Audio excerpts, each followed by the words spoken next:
The Blue Castle by Lucy Maud Montgomery. Chapter 1. Since there would be no picnic, Valancy made up her mind that, if the rain held up in the afternoon, she'd go up to the library and get another of John Foster's books. Valancy was never allowed to read novels, but John Foster's books were not novels. They were nature books, so the librarian told Mrs. Frederick Sterling, all about the woods and birds and bugs and things like that, you know. So Valancy was allowed to read them, under protest, for it was only too evident that she enjoyed them too much.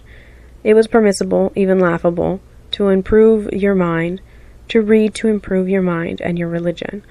But a book that was enjoyable was dangerous. Valancy did not know whether her mind was being improved or not, but she felt vaguely that if she had come across John Foster's books years ago, life might have been a different thing for her.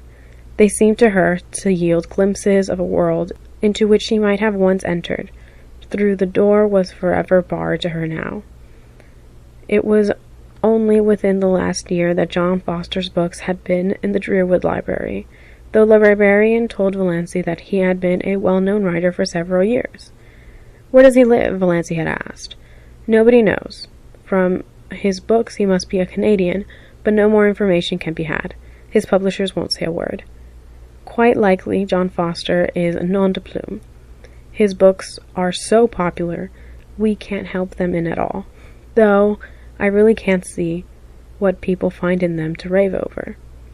"I think they're wonderful," said Valancy timidly. "Oh, well," Miss Clarkson smiled in a patronizing fashion that regaled Valancy's opinion to limbo. "I can't say I care much for bugs myself, but certainly Foster seems to know all there is to know about them." Valancy did not know whether she cared much for bugs either. It was not John Foster's uncanny knowledge of wild creatures and insect life that enthralled her.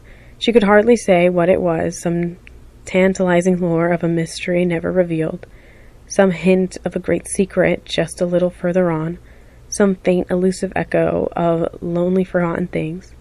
Mr. Foster's magic was indefinable. Yes, she would get a new Foster book. It was a month since she had Thistle Harvest.